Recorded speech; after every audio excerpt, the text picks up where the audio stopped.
guys, Mixed Media Girl here. So I have this painting I did a bit ago. It was an open cup pour on a Lazy Susan. If you guys didn't see that video, I'll post the link in the description. But I decided I wanted to seal it with resin, which I don't normally do with my paintings, but some paintings just kind of scream resin. So I'm using Coat Countertops Art Coat, and that is a super awesome epoxy that is designed just for art. It has a really high UV protection. It has a really long work time. You can create resin paintings with it or seal paintings with it. Definitely my favorite. And in that I have just the tiniest amount of Coat Countertops Gold Dust Metallic. And that is basically a very fine gold dust glitter, basically. So you can spread it around with a brush. I prefer to just use my hands. It saves on materials since I'm wearing gloves anyways. And I pour it in the middle and then just go in kind of a circular fashion and push it towards the outside. It's really easy. And obviously I pre-mixed my resin before this video, but resin comes with a part A and part B, so a resin and a hardener. And for this specific resin, you mix it equal parts. If you check down in the description, I'll also post a video on kind of like some resin basics, which will show you also how to mix the resin, but it's very easy. And then you just apply it to your piece. It dries within about 24 hours, depending on how hot it is. And that's all it is, all it takes. And the resin gives it a glass-like finish.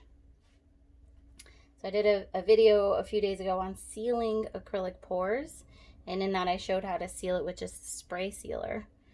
So I thought I would follow it up with the resin so you can see the difference.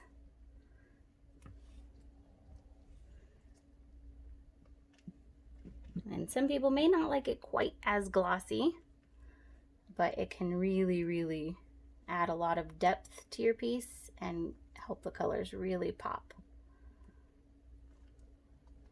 Make sure you get your sides fully. That's all there is to it. All right. So one last step which is required with resin is to apply heat to your resin.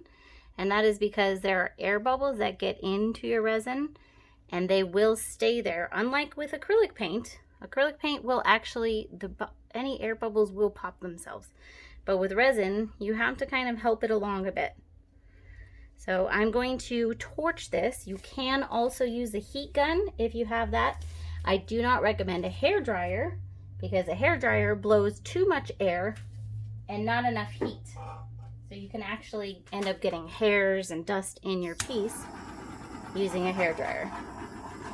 You don't touch the torch directly to the canvas. It's about an inch or so, half an inch above. The flame itself can actually touch the resin, and that's okay. You just want to move it quickly back and forth. You don't stay in one spot. Make sure you get all the sides. This is just a fairly inexpensive torch that I got off of Amazon. It's in my Amazon store, which the link is in the description. And there you go. It will dry just like this. So I'm going to do a close-up here, and then I'm going to just give you guys one more word of warning on resin. So this has kind of the wet paint look, and it will keep that glassy look. So just the last word of warning is if you have used silicone in your acrylic pour, which I did not, but if you did, you will have to thoroughly clean it before applying resin. Resin and silicone do not mix. So you would want to wait for your piece to fully cure, which is about 3-4 weeks. I'd say wait good 4 weeks, and then you want to wash it. You can wash it actually like in the sink with soap and water. You can wash it with alcohol. You can soak it up with cornstarch, all kinds of things. But do not try to apply epoxy on a piece that you used silicone in. All right, guys, I hope this was helpful for you. I love this piece with the resin on it. I think that was a really good call, so thanks for all the suggestions. And I will see you all next time.